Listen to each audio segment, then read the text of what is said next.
Okay, Willie, nice to see you again. You too. Looking back at the last game first, were you surprised by the margin of victory over Castleford? A little bit surprised. I don't think anybody could have envisaged that before the game, but if you look at the performance and you analyse it in some depth, then it doesn't surprise you so much. I thought we had a real intent to defend and work hard defensively for each other. There was a real spirit shown defensively, and I think when you analyse it and you look at it, I think you see that result was warranted. I think there was some reward in our offence and on the scoreboard from our defensive efforts, and it was pleasing. It was nice to get a 0, but it was really nice to see some of the players working hard to cover up for each other. It was by no means a perfect performance. There were some missed tackles, there were some people who didn't quite make the spots that they were supposed to defensively, but there was a real willingness and an eagerness from each other to work hard and cover up for each other. Do you think the military kit played any part in it? Because it was almost like a military precision performance. Yeah, well, I think the players enjoyed being out there.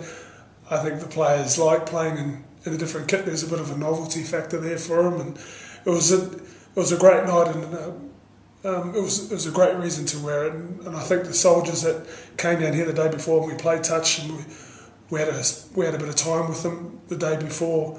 I think they really enjoyed it, and the players love speaking to them and getting to know them, and they understand the great job that those people are doing for us. Were there any injuries as a result of that game to worry about? There were a couple of niggles in the game and a couple of precautionary reasons. We took people off. Lee Breers came off and went back on and was able to finish the game. Brett Hodgson came off. There's a couple that we're still looking at. We've only had one training session since the game, and we'll wait for the medical staff to give us some early assessment, some diagnosis on how the players are, and we'll check the health of the squad a bit later. Now, turning attention back to the Challenge Cup again, you've had 2 consecutive games now where you've nilled the opposition. Will that be what you'll try and do again against Swinton? I don't think you can go into a game with the intent to just nil someone. I think you've got to go with the intent to work hard and with the intent to just be wanting to defend your line with a purpose. And I think we're doing that at the moment. We're in a good frame of mind defensively, and as long as the players have, as I said earlier, are willing to work and cover up for each other, I think there's a good chance that we can do that to teams. We have the capabilities to do that, but it's a long time, 80 minutes, and to go with the intent to just say, yeah, we're going to keep our whitewash clean this week, I think that can distract you from the jobs and the little jobs that you need to do in the game. I think if you go with the mindset that, yeah, I'm going to work hard for marker, I'm going to do my bit here, and when this happens, I'm going to do this, and I'm going to perform my job the way that I'm supposed to, and I know the bloke next to me is going to do the same, then maybe we'll come away with a 0 scoreline. But we've just got to get the players to prepare to be able to do that sort of thing. Nil scorelines are pretty rare in rugby league. To do it once is a great achievement. To do it twice is pretty unique. To do it 3 times on a trot, it's probably never been done before, has it? Well, not at this level anyway. Well, I can't remember it myself. As long as I've been in the game, I can't remember a team ever getting 3 clean sheets. It would be very, very surprising, but it takes a lot of effort, and the players need to be commended for the effort they're showing, and for the willingness, as I said, to work hard for each other. There's a real spirit being shown at the moment, and as long as the players are harnessing that, then it's quite a distinct possibility. So, I mean, you did say there were some areas of the game where the players didn't quite do what they should have been doing, but as a whole, the games are going to plan now, are they? Yeah, and as I said, 80 minutes is a long time, and you're never ever going to get a perfect performance. But as long as you're in the frame of mind to cover up your mate when he does err, then you're a pretty good chance. And as long as players have the spirit and the want to cover up and work hard for each other, then you're always in a pretty good shape as a team. Are you expecting to make many changes for the cup game? Well, we haven't spoken too much about squads at the moment. As I said, we've only had one training session. We haven't quite sat down and spoken about squads. There's a possibility that as we have done in the last couple of weeks, made 1 or 2 alterations to the squad and to the team that played the previous week. The Cup gave us the opportunity last time out to present Gareth O'Brien out to to the Warrington fans, and I think he's doing a pretty good job. Whether or not we're able to do that again with someone else, I'm not too sure. We have to look at the health of the squad, the shape of the squad. We're over halfway now. We have to start looking at the squad and some of the combinations going down the stretch of the season. You've mentioned Gareth O'Brien there and him having the opportunities. Long term, do you see him as the natural successor to Lee Briers?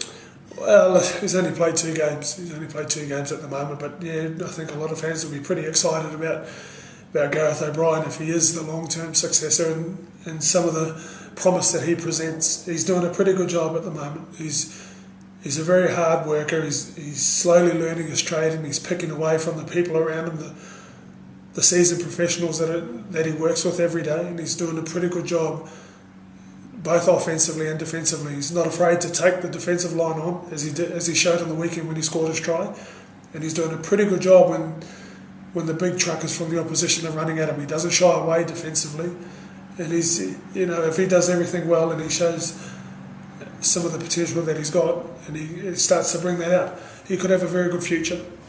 Now you're new to Warrington this season. What is it like as a club? Fantastic. I'm enjoying it. I'm loving every minute. They're a passionate club.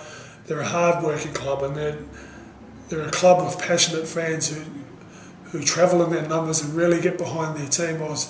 I recall the Wakefield game when we played at Wakefield, and right from before the kickoff, the fans were singing and they didn't stop.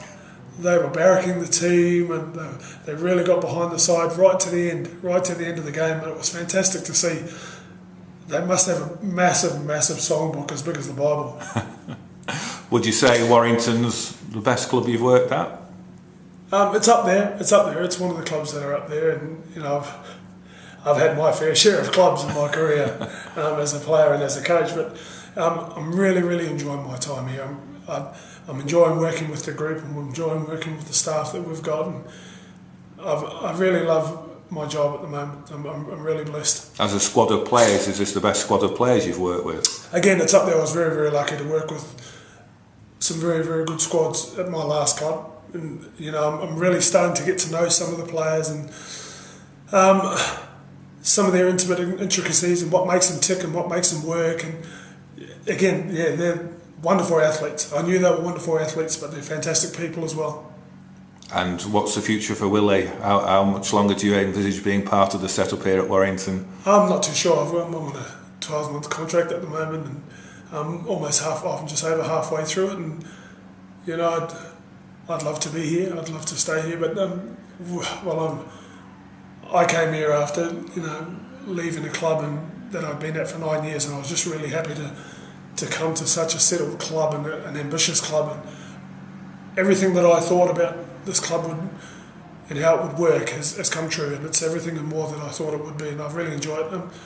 There's some things that I still need to work on and improve on myself, and hopefully I can keep doing that and keep improving. Okay, Willie, good luck with the rest of the season. Cheers, mate. Cheers. Thank you.